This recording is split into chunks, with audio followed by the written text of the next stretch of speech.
Thank you, Laura, and the panel back at Cable 14 World Headquarters. If you're just joining us, welcome aboard. If you were here last hour for the Hamilton West Dundas Ancaster riding debate, thank you for staying with us. Our democracy here in Canada is a gift, and it's one we should not take lightly or dismiss as unimportant, even when we become frustrated with it at times, maybe even momentarily cynical. It is vastly better than any other system we've figured out yet. So we are fortunate to live in this country and have a chance to participate in that democracy. So I thank you for joining us tonight for the Hamilton East All Candidates debate. Over the next hour, these 5 men and women are going to have an opportunity to explain some of their positions, explain why they don't agree with other positions, and challenge some of their opponents. My name is Scott Radley. I'm a columnist at the Hamilton Spectator. I'm also the host of the Scott Radley Show on 900 CHML Radio. On stage in front of me tonight are the candidates for Hamilton East. Left to right, Bob Bertina for the Liberal Party. From the People's Party, Charles Crocker. From the Conservative Party, Nikki Kaur. From the New Democratic Party, Nick Milanovich, and from the Green Party, Peter Ormond. Now here's how tonight is going to work. Each candidate is going to have 2 minutes to make an opening statement. I will then be asking them questions, some of which have been submitted by viewers of Cable 14 and readers of the Hamilton Spectator. They will have 1 minute to answer those questions. The order of that questioning was drawn at random before tonight's debate. Following that, there's going to be an open debate where the candidates will have an opportunity to question and challenge each other. Then 1 minute closing statements. Now, the candidates have been told ahead of time that we are going to be strict on the time today. We have limited time, and so when they get to the end of their 2 minute or 1 minute time, I will be jumping in and we will be strict on this. When we're done tonight, please stick around for some post-debate analysis with the crew back at Cable 14. If you also want to catch up on this one or any other, you can get it at cable14now.com. You can watch on Cable 14. These debates are going to be replayed up until the election, the spec.com as well. Let us now begin with opening statements. This is in alphabetical order, so beginning from the left, from the Liberal Party, Bob Bertina. You have 2 minutes. Thanks, Scott. First of all, let me thank the organizers of today's debate for the opportunity to speak directly to voters about our plan to move forward on the progress of the last 4 years. Secondly, as Member of Parliament, former Mayor, and City Councillor for the past 15 years, I'd like to commend all of those who made the decision to run for political office. Serving the public is an honor, but most of us pay a personal price in the loss of privacy that most other people enjoy. I made the decision to run as Liberal Member of Parliament because cities need to have a voice in government, which means having MPs that can bring your concerns directly to the heart of government decision-making. In 2015, Justin Trudeau set out to address many of the concerns that I had during the years I served in Hamilton. My priorities were based on my experience as mayor, beginning with the need to save steel jobs and protect the pensions of 8,000 Stelco retirees. We needed to fix the city's crumbling infrastructure, something which can't be achieved solely from the pockets of residential taxpayers.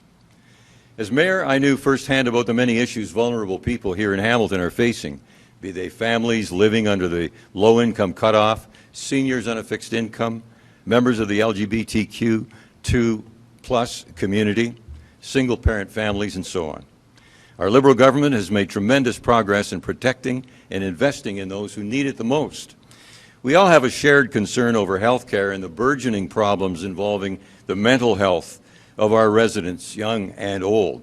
In light of conservative cuts across the province, our government has stepped up to invest in the health care system across Canada.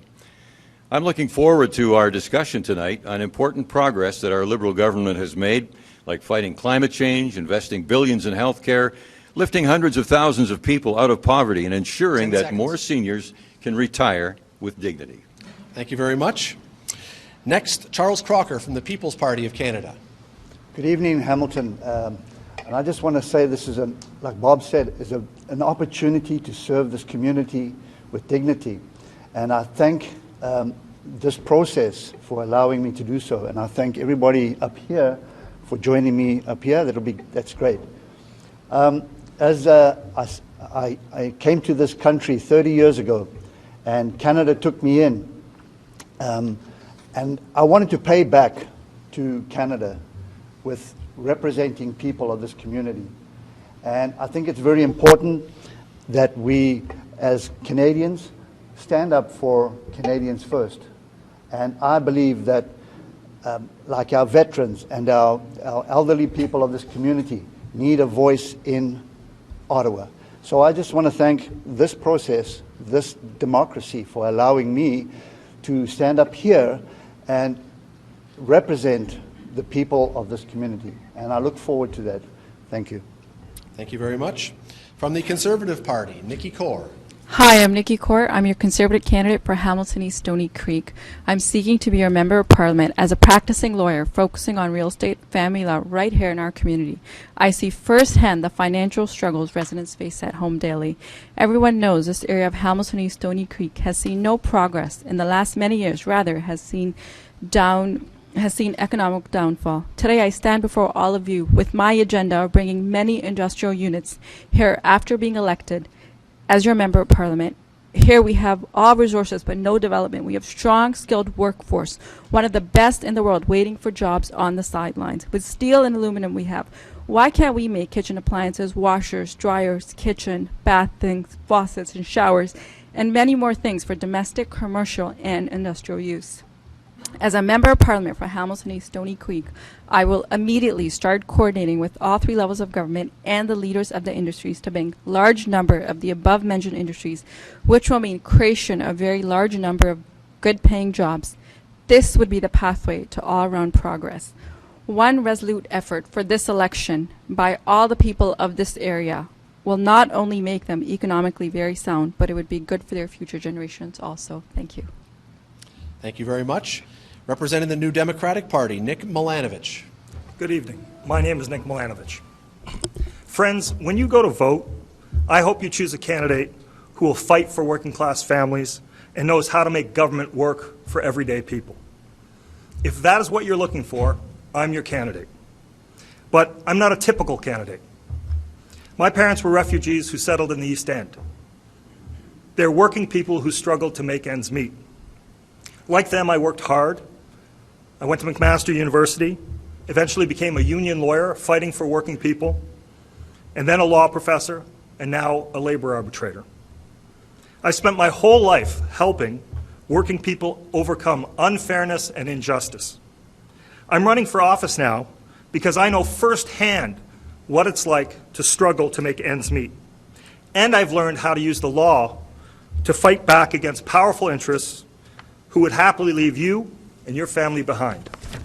I'm running for the New Democratic Party because we have a long history of advancing the interests of working people. In the past, we stood up against liberal and conservative governments to create our universal health care system, secured universal public pensions, and unemployment insurance for workers.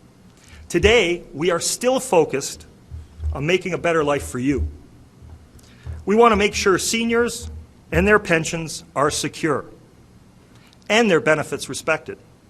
We want to help with building much more affordable housing and help those struggling to afford rent. And we want to expand free health care so that it covers all your health needs, including pharmacare and dental care. If you think it's time for a new deal for people, time for a positive change, 10 seconds. and are looking for a representative who knows how to advocate to help you and your family, then it's time to come home to the NDP and vote for Nick Milanovich on October 21st. Thank you very much. Peter Orman from the Green Party of Canada. Thank you, Scott. Greta Thunberg has rattled the establishment with her words about global climate strikes. The Green Party has been sharing her message for years. We've been living in a fairy tale on a finite planet. As we steamroll planet Earth in pursuit of greed, we are now entering the sixth mass extinction, an ecological and climate crisis that will impact every single one of us. The Green Party platform is a menu of policy solutions that we must adopt if we want to transition to a world in which we'll survive. As the divide between the rich and the poor continues to grow, the alarm bells ring louder and louder, and we can't accept this broken system any longer. We have the solutions. I invite you to learn about them. With fewer jobs due to automation, imagine a guaranteed livable income to redistribute wealth to everyone in need, including seniors. Imagine more affordable housing. For students of all ages, imagine free tuition and forgiveness of existing student loans. Imagine millions of jobs installing renewable energy and conservation measures on every home. Imagine electric vehicles and mass transit systems within cities and across the country. Imagine a shorter work week as we adapt to artificial intelligence. Imagine local, healthy, and organic food. Imagine universal health care, pharmacare, and low-income dental coverage. Imagine proportional representation that gets all parties working together and makes every vote count. It's time to stop imagining and start doing. The solutions are all here. It's time to add ensure that my grandchildren have a future to our bucket lists. We don't have to go anywhere to make that happen. Plus, we're now at a point of no return. And if you want to see the superhero who can save the world, please look in the mirror and vote green. If you get it, you will. Thank you very much to all of you. We will now go to questions that I will pose. Remember, you have 1 minute to answer these questions. We will go in the order that we drew randomly before the debate began today, which means that Nikki Kaur from the Conservative Party will be up first. The thing that has often distinguished Conservative platforms from others is a desire to rein in spending and to refer to the root of your party's name, to conserve. Most small C Conservatives want finances under control, yet your party has been going toe-to-toe, promise to promise, with the other parties this election. According to the Canadian press, your promises so far add up to $9 billion. CBC quoted one former Conservative staffer saying, calling it a spend-a-palooza. What happened to Conservative principles? Thank you for the question. To be frank, we wouldn't be having the discussion had Justin Trudeau and Bob Bertina kept their promise and balanced the budget by 2019. They spend during tough times, they spend during good times, and now Justin Trudeau, with the support of Bob, are going to be borrowing more than $20 billion every year for the next year, if elected, for the next 4 years. When will Justin Trudeau and Bob learn that budgets do not balance themselves? A new Conservative government will live within its means. Let me be clear. This approach will not affect the Canada Child Benefit, seniors benefits, or transfers to provinces for things like healthcare and social programs. They're already budgeted for the long term, and we're committed to them. Further, drastic spending cuts aren't necessary to balance the budget. Simply taking a responsible and measured approach to spending growth will go a long way. Thank you. Next, Bob Bertina from the Liberal Party. As we've already heard today, steelworkers' pensions remain a significant issue in your riding. It's been well reported that a number of steelworkers say you swore at them and tossed them out of your office a few months ago when talking about these pensions. You've denied it, but it's clear many of those in the industry still believe that it's true.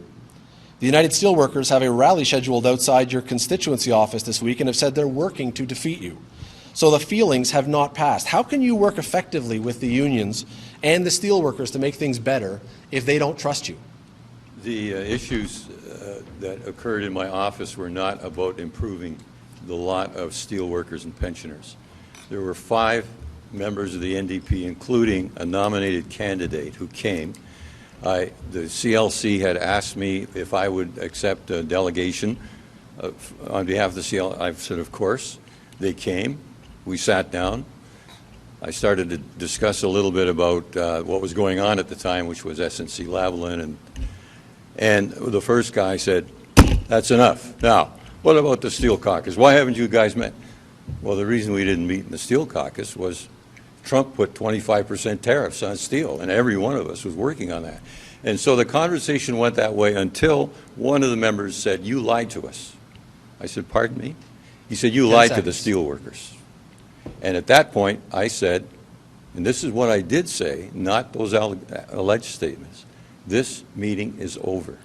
Now, a 75-year-old man did not threaten 5 steelworkers, throw them out of my office. I just simply ended the meeting. Mr. Milanovic, number 3 from the NDP. So let's say that you win this election. There is not a poll anywhere in Canada that shows the NDP forming a government after this election. So what do you do for the steelworkers as a member of the opposition, possibly as a third party, that your opponent has not been able to do as a member of the government? Oh, well, lots of things, because my opponent, Mr. Bertina, hasn't done very much. So, let's go with your premise first, that I get elected and I'm a member of the opposition. Well, what can you do as a member of the opposition? You can advocate for people, and you can put the light that your office has on certain issues. What Mr. Bettina said he could do, being part of government last election, was to bring a whole bunch of infrastructure spending to Hamilton, East Stoney Creek. Well, if you look at the numbers, there's less than $5 million in our riding, dedicated spent money. If you look at other Liberal backbenchers, they were able to bring $30 million to their ridings. And if you look at cabinet ministers like Ms. Tassi, that was $80 million. As a member of the opposition, I can shine a light, 10 I can seconds. bring people to issues, and I can move the community to begin to do what the government hasn't done so far. Thank you. Green Party, Peter Ormond. Last week, the University of Ottawa's Institute for Fiscal Studies and Democracies gave the Green Party's fully costed platform a failing grade. It said your party failed to make realistic and credible economic and fiscal projections, and also failed when it came to responsible fiscal management and transparency. Would a Green Party government not simply drive Canada into massive debt with its ambitious but untested plans? The question really is, what's the option? And we have to change the path that we're taking right now as a society, and everyone knows, even union members with the pensions, like we're trying to make profits on our investments. However, down the road, these profits aren't going to last forever. At some point, we're going to have to scale back what we're doing. So the Greens are proposing many ideas that we have to implement, right? We need to get off fossil fuels. We need to get away from nuclear. We need to invest in our communities and get people retrained and retooled away from the fossil fuel industry. So the irony is all these ideas like high-speed trains, we've been talking about them for 30 years. At what point are we going to start electrifying the system and actually moving forward and building a green economy and a green country? Thank you. Charles Crocker from the People's Party. Many people have called your party racist or some form of the term. But it's not just people on the outside. The president of a People's Party riding association in BC quit, a candidate in Nova Scotia resigned, and an entire board in Winnipeg stepped aside, in each case citing what they described as racist or hateful elements among the party's supporters. When people who have been within the party say these things, should voters not be concerned there's something troubling going on? Well, it is concerning, especially to me, because I believe that there is no place for racism. And those people that come to our rallies or show up at photo ops, we cannot vet them. But I will stand today and I will say that those people are not welcome in our party. We are not a racist party. We will stand up for Canadians no matter who they are. And I will state that right now, that Maxime Bernier has the same outlook to that, and so do I. Thank you. Back to Nikki Kaur for the Conservative Party. The first line of the biography on your website is, Nikki Kaur grew up in Greater Toronto. Why would you highlight that rather than your connection to Hamilton when you're running to serve people here? Thank you for the question. I'm giving a little bit of background on myself, of where I'm from and who I am, and I think it's important to know. With all due respect, I moved to Hamilton. I live in this riding. This is my home. I've opened my real estate and family law office in this community. And members of Parliament and community representatives must stress the importance of community involvement, regardless of the length of time they've spent here. Those are my values, and those are the values that I bring as this community's member of Parliament. Thank you. Mr. Bertina for the Liberal Party. Your website also lists some accomplishments for which you take credit. One is, and this is a quote, rising property values in Hamilton, which is true. Housing prices now average $600,000 roughly, $599,000 and change in the Hamilton-Burlington area.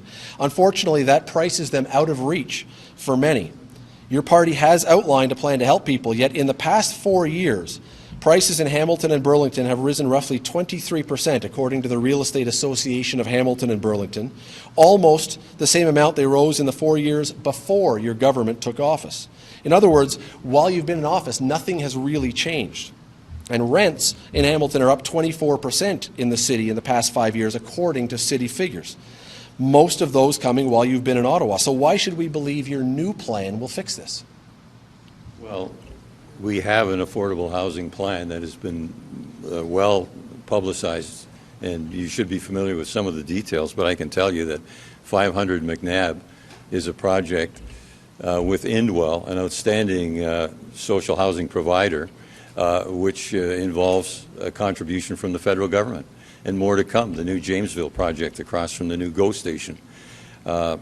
So where the real estate values go, we live in a free market system, and I can't control that. But what I did know when I joined council was that the values were ridiculously low. I grew up in a very prosperous city where 26,000 people worked at Stelco, and the city was humming. When I came back to Hamilton in 2004, that is to become a councillor, I did everything I could, including getting that GO station downtown, to change the attitude of Hamiltonians about their city. And that included the David Braley Center right across from City Hall, which Dr. Kelton will tell you I had a lot to do with getting that. So those were the elements that started it. How do you stop it? 10 seconds. How do you stop rising prices? I don't know, but we have hundreds of millions of dollars over the next 10 years to address that problem. Thank you. Mr. Milanovich, let's stay with housing for a moment. According to Statistics Canada, 91% of immigrants settle in cities in this country. Even those who support immigration in all forms acknowledge this puts tremendous strain on housing by driving up demand and thereby driving up rent and mortgage costs, which create challenges for the people already here and for the people who are now arriving in this country. Now, we know that Hamilton has a housing affordability problem. How can we encourage new Canadians to settle in rural or less dense areas, or should we try to do that? So, I can't believe I'm doing this, but I want to pick up on what Bob said about a free country. Free market, I think was your term. But when people come to this country, they will have a freedom to settle. Now, you can encourage immigration into particular parts if you provide incentives for people. We live in a city, and in our riding, Riverdale has a tremendous amount of refugees and also immigrants. And there are 58 different languages spoken in that small area. They would be surprised to learn that they are the problem when it comes to affordable housing. Because if you go down to Riverdale, you'll see that they're struggling to get by, and this government, and you just heard from Mr. Bertina, has no real plan for them. In fact, this government has spent 19% less on a GDP basis than the Tory government before it on housing, and the Parliamentary Budget Office has said that they don't see anything changing with housing need. So if we want to encourage people to settle in particular areas, we have to give them incentives, we have to give them support, and that comes with a housing plan that will build 500,000 new housing units. Thank you. Mr. Ormond from the Green Party. Your party says it will ban the sale of cars with internal combustion engines by 2030 if you form government. That means nearly everyone who still wants to drive a car will have to buy a brand new electric vehicle within the next 10 years. That would be a massive expense for many people who can't afford such a luxury. Would that be fair? If that was the case, it would be very difficult, but we have to rethink ownership as well. We're going to be moving into the artificial intelligence where people will be sharing vehicles. And I know the younger generation, a lot of them don't even have cars. The Greens will also invest in electrification of transportation within cities and between cities, and even a high-speed rail system that will allow us not to fly everywhere. So, you know, if we want to do things differently, we have to be a little imaginative. And that's one challenge right now. We're still using old era thinking when we have to really jump to the next level. We have to leap. And that's why we have a Green New Deal and an opportunity to do things differently. Thank you. Mr. Crocker from the People's Party. Our population is getting older. There's no dispute about that. As it does, health care costs rise. Meanwhile, our birth rate in Canada is slowing, and we're preparing for a mass retirement of baby boomers. How do we pay these medical bills and continue to grow our economy to cover the other costs we face to balance the budget, as Maxime Bernier says he will do in 2 years, without a large infusion of immigrants to populate our workforce? Yes. Maxime Bernier says he wants to balance the budget within 2 years with taking away funding for the CBC and also taking the taxes that we incur, GST, from our cost for the medical and infuse that back into the provinces. So they will be able to utilize that to have better health care for our people. And a lot of seniors are falling through the gaps, and we need to put them first, and also our veterans as well. So with all of these cuts to the CBC and so on, we will be using that to infuse money back into the medical section of our daily lives. Thank you very much. Thank you to all of you for your answers. We are now going to go to the open debate section of the debate today. This is going to follow the same numbered. We're going to keep with the same one we had. So Nikki Kaur will be first up. She can pose a question to any candidate. We will allow that candidate to answer the question within a reasonable time, and then the floor is open to the rest of you to contribute. Go ahead. Okay. This question is for Bob. I was speaking to a steel pensioner recently at a door, and her husband had worked 40 years in a steel mill and has unfortunately passed away. She was talking about her reduced pension and benefits and the difficulties she was facing as her budget is becoming tighter and tighter. I understand that this is a very complex issue and many moving parts, but the first duty of the Member of Parliament is to listen. Bob, why did you throw out the representative of this pensioner? Why did I? Throw them out. People that came to represent her. I don't recall. You don't recall? I don't throw people They out. came out in February 2019 to you to get help? You mean the visit to my office? Yes. I just explained it. I didn't throw them out. When I was accused of lying, I said, this meeting is over. I didn't throw them out. And what I about didn't shouting threaten at Oh, them? wait a minute, let me finish. I didn't threaten them.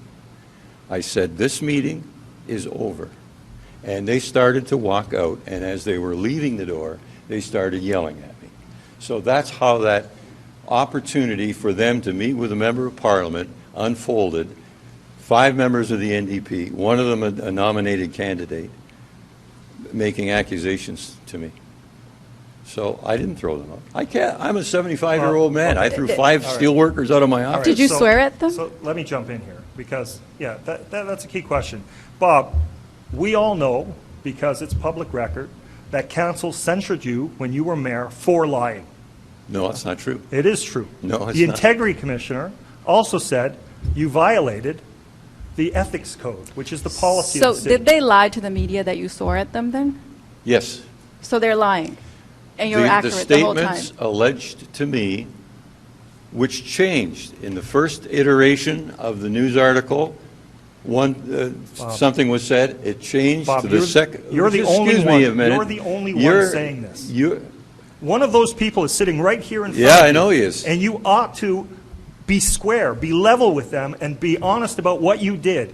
You lied to City Council and the people of Hamilton, and they censured you for it. It's a matter of public record, and the press who are here, they can take a look at that, see if that's correct. Yeah, well- And you also swore repeatedly, you kicked furniture, you pounded your fist, and you slammed the door against them. I So don't don't- come here and tell us that you have, a 75-year-old man, you have no history of Kicking either heavy lying. wooden chairs?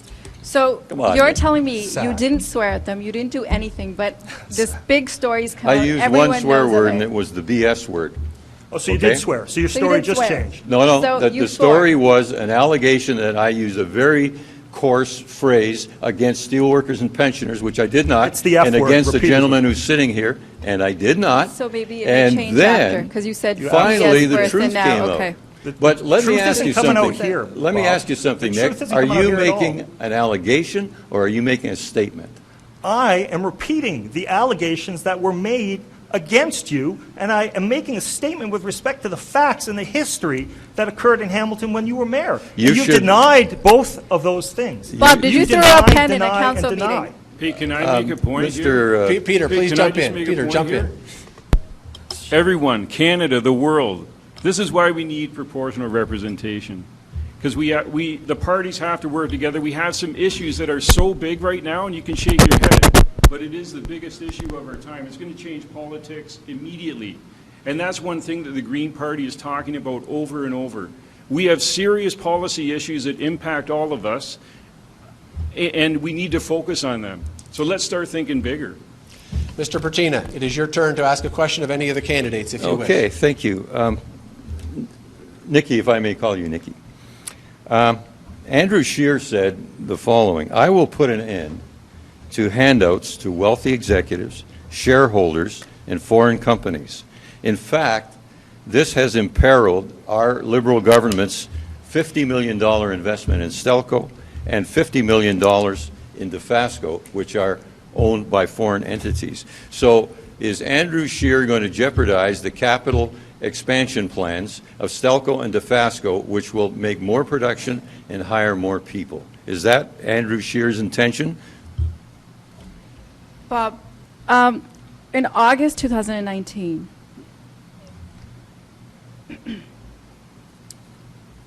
the federal government announced duties and tariffs, and they exempted the Chinese steel from duties and tariffs for 2 large liquid natural gas projects in British Columbia. Why is it that you didn't stand up for the local steel workers here? We have 2 plants. Why was local steel not used? Well, because the deal was the part of the investment was actually the Chinese company. So why were they exempted from tariffs and duties? Well- Why would we not use local steel? We have 2 plants here. What's the point? Even Donald Trump understood that as But much Donald as... Trump is not our prime minister. Trudeau is, and you're in Mr. charge of the area. Moderator, so the least you would could have you allow done me is to step answer the in. question? Let him answer, please.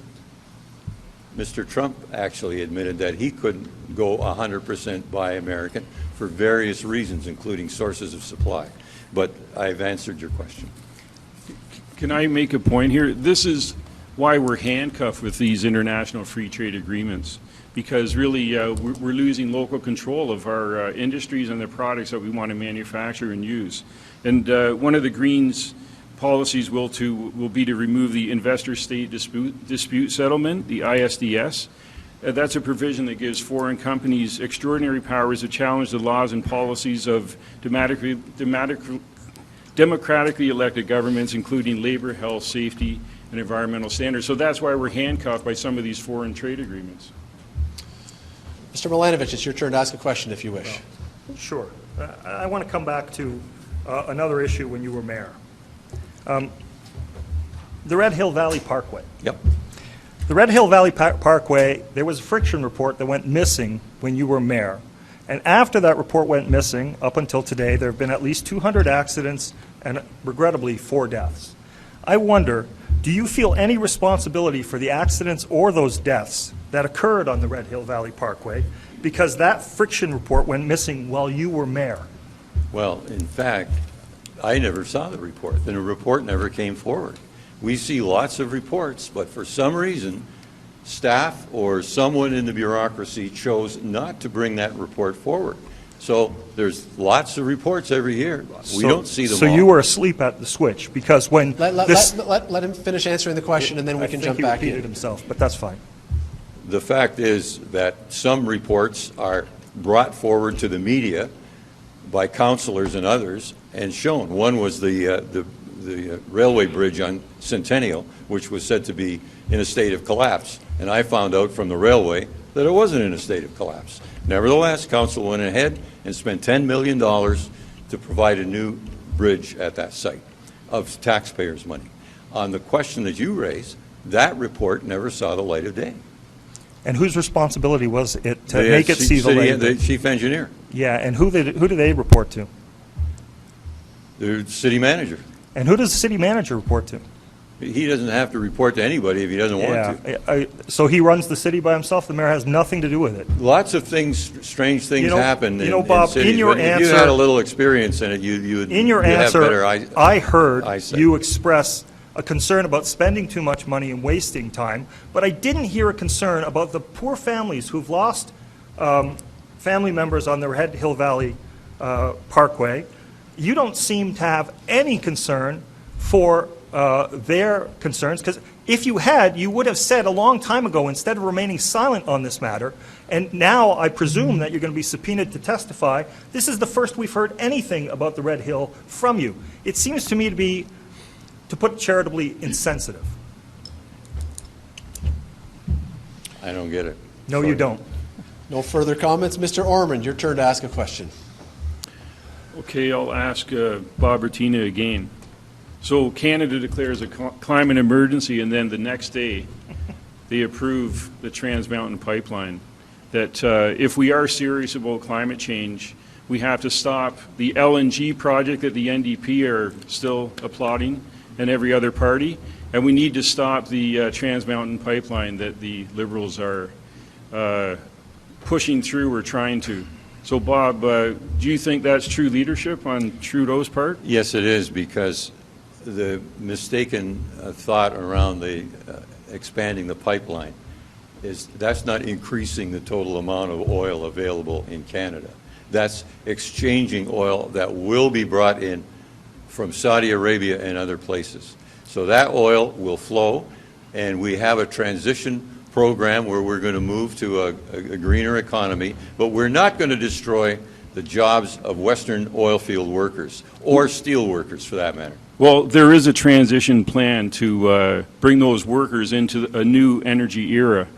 But really, the Trans Mountain, it'll create some temporary jobs, but it's foreign owned and going to a foreign destination. So, I mean the oil companies that we're building that pipeline for. So, we're assuming all the risk, yet we're abandoning Canadians, especially in the era of climate responsibility.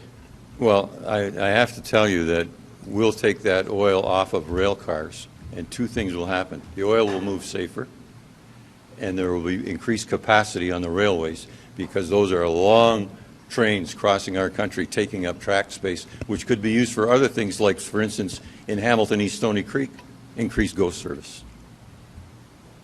So, just because my friend Mr. Ormond mentioned it, I think I'd like to talk a little bit about LNG and what I see as the paradox of the Green Party's position. For the viewers at home, LNG? LNG, liquefied natural gas in British Columbia. So we were accused of rah-rah-rahing that particular project in British Columbia, and Jagmeet Singh was very clear about his answer. Because it fits into a carbon reduction scheme, unlike the pipeline that my friend Mr. Bertina talks about, and carbon is going down, that we would support that program. But what I find interesting is that particular development could not occur if the Green Party in British Columbia didn't support the New Democratic Party in currently running the government. So if they were serious about LNG, like they like to talk about over and over again in the press, Mr. Ormond would call on Ms. May, and Ms. May would call on the provincial leaders of the Green Party to withdraw their support from the New Democratic Party. But I haven't heard a peep out of Mr. Ormond or Mrs. May on that topic. Okay, everyone saw the circus in Alberta and BC recently. Rachel Notley threatening to even reduce the flow of wine to BC. And BC saying, and still saying, look, we don't want the Trans Mountain Pipeline. So you're for the LNG project, okay, right? with the Greens hold the balance of power. The issue in BC is the Site C dam. That isn't even necessary. Are you for it or not? Well, you know what? Sometimes you have to make tough decisions, and they decided, hey, we don't want to lose. Well, So we don't you're want for it. another. Just say that to the No, they're people. not for it. I'm not for You're it. not for it. And we have to Yet remember. your party supports it. No, You're we don't. against your party's position. That's a provincial party, and they've strategically Oh. said we're not happy about it, but we don't want to have an election But Ms. right now. May has no problem saying that the New Okay. Democratic If Party... anybody wants to see the reality of the New Provincially. Democratic Party, look at Alberta and BC. Alberta has totally forgotten about reality in the world. And they're bringing all of Canada down, thanks to the NDP. BC has forgotten about reality? No, And that's- NDP And that's has. the government you Sorry, support. no, That's the Alberta government the Green Party supports. Oh, you support the Alberta government now.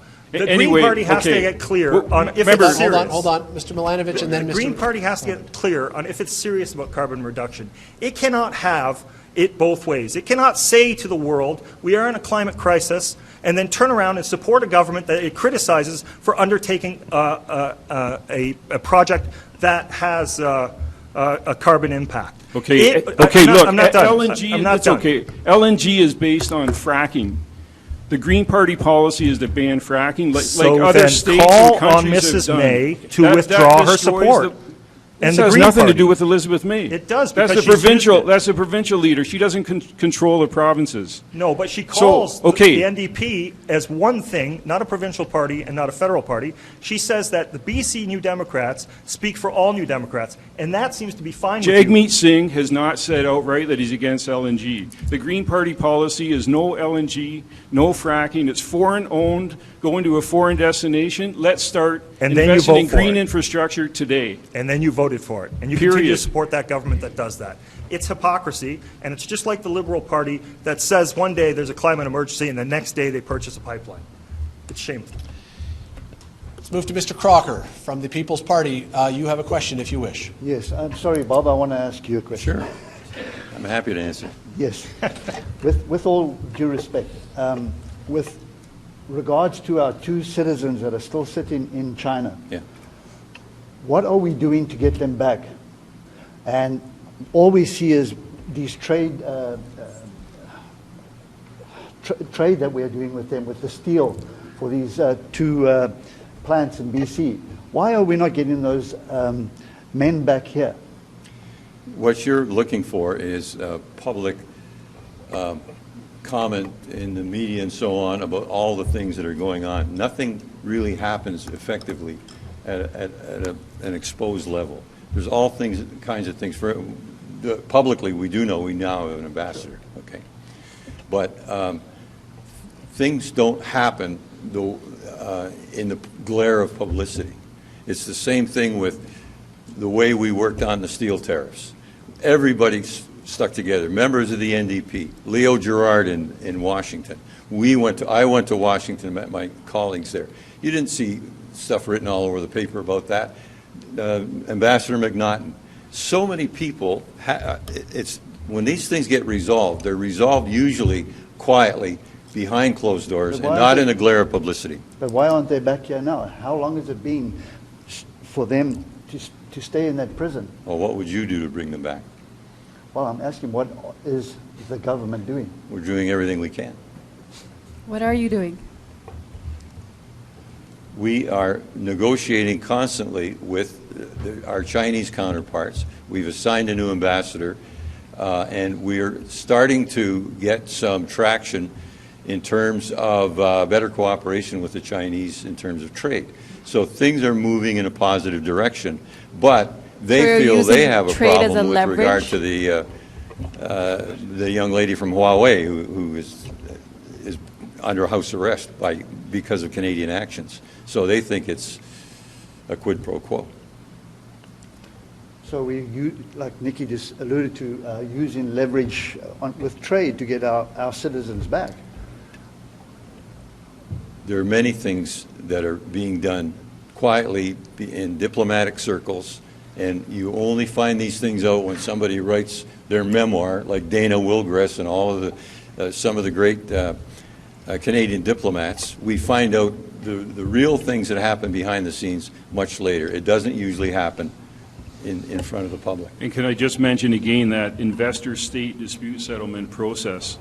Unfortunately, with the trade agreements we have, sometimes we'll never know what happened. And that's one clause in there that the Greens will ensure or try to get removed from all the existing trade agreements. I don't disagree with you about investor-state dispute mechanisms, but you should know we don't have a free trade agreement with China. And that has Okay. nothing to do with the issue that Bob was talking about. Believe me, I understand. What I do want to say is, as Canadians, every one of us should support our government to get back Michael Kovrig and Michael Spavor. There's no division on that. Where we divide, if we divide, is how the Liberal government has dealt with the trade pressure that the Chinese are trying to put on us by not acting quickly enough, like in the steel industry, to support those areas, both in agriculture and elsewhere, which were hurt by Chinese trade retaliation. And so that's what the government needs to do a better job of. We know it all too well here in Hamilton because of how they handled and botched the steel tariffs and the support for workers, steel workers, who are here in the audience today. Let us move along. Nikki Kaur, it's your turn for a question if you wish to ask one.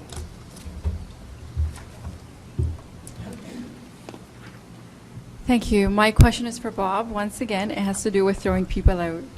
So earlier this year, Justin Trudeau threw out Jody Wilson-Raybould and Judy, two highly qualified and respected women that acted as whistleblowers on the SNC-Lavalin affair.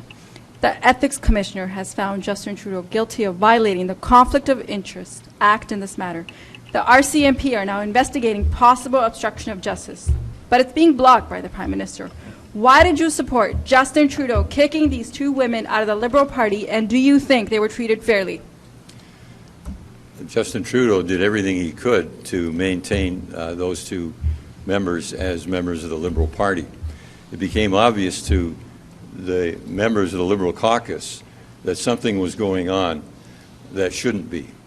And one of the comments that we heard from Jane was, "There's more to come."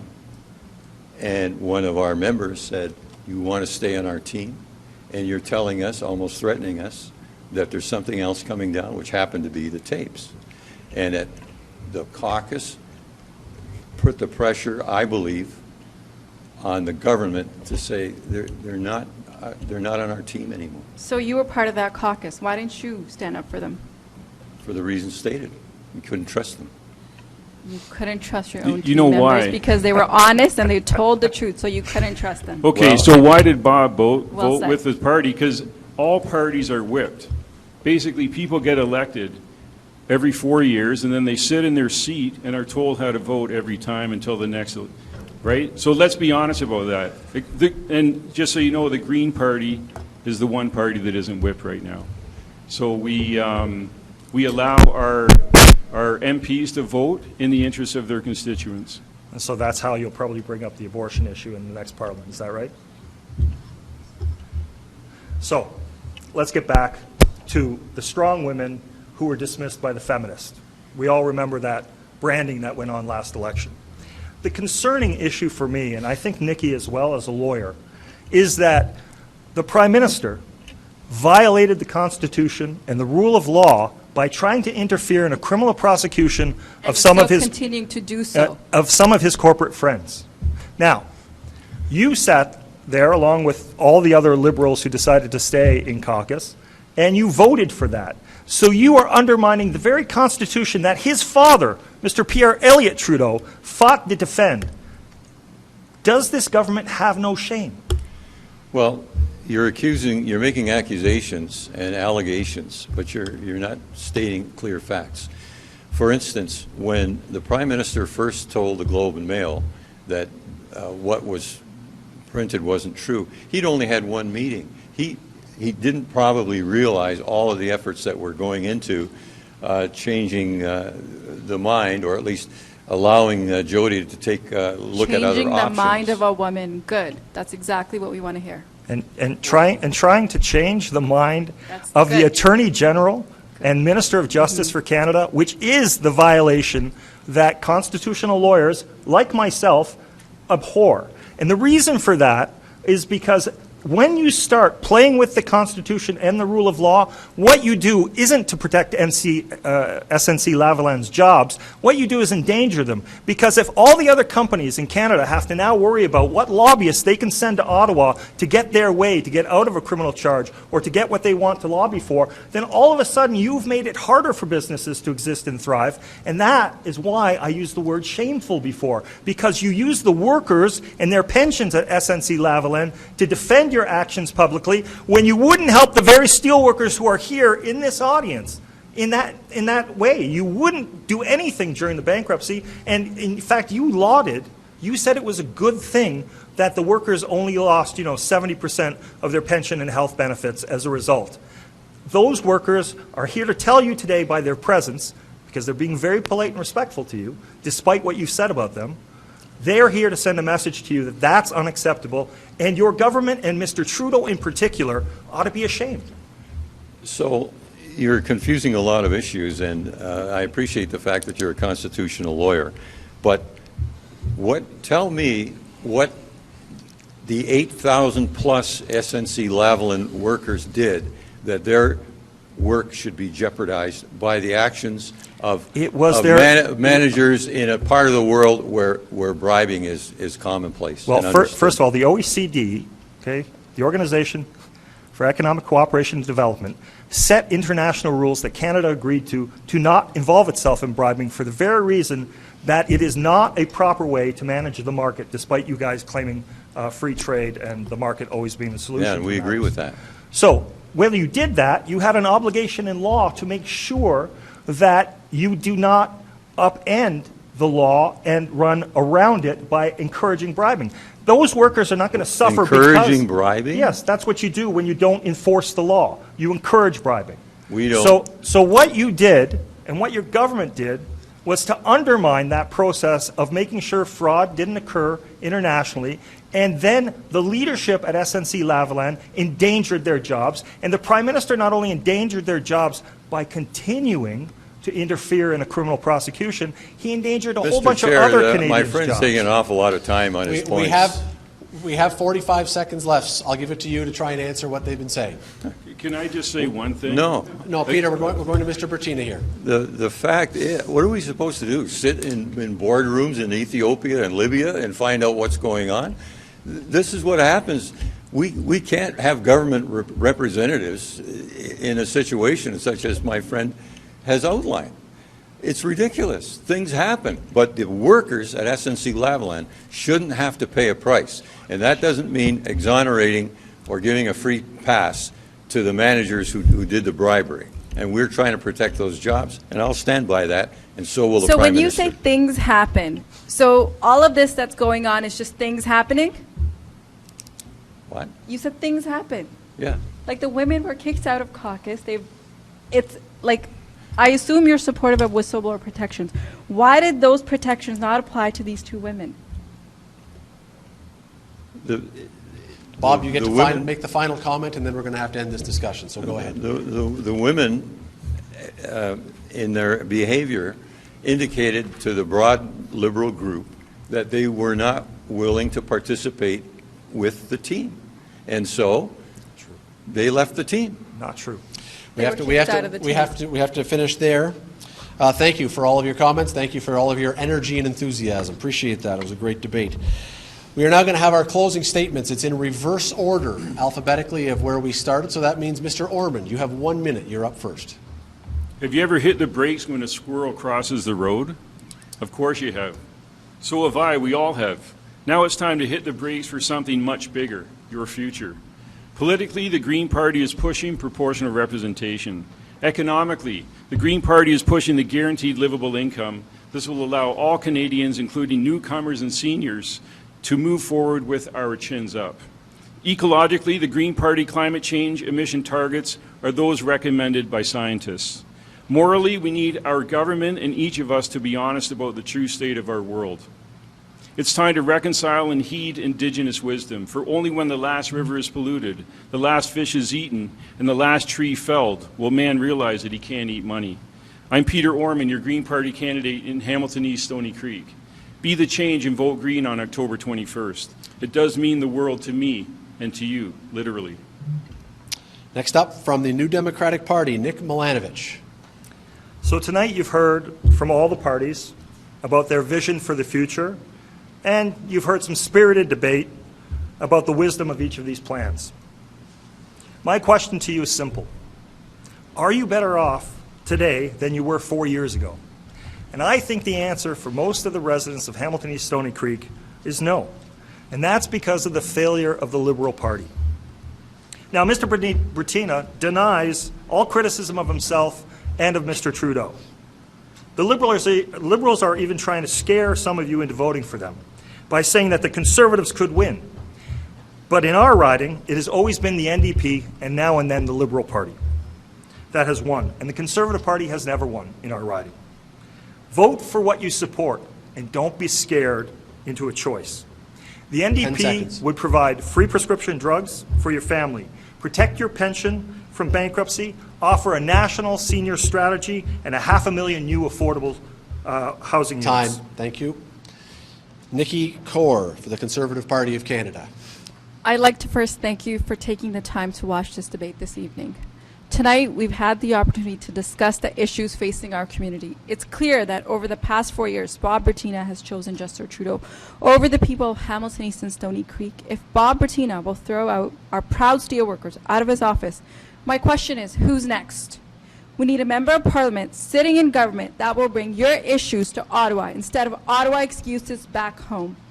I will work to put Hamilton's East Stoney Creek back on the map in Ottawa and ensure that every member of our community is put in a position to get ahead through the incentives I've laid out this evening, such as a universal tax cut, removing taxes from parental benefits. A new Conservative government will work to address the rising cost of living and put money in your pockets. On October 10 21st, seconds.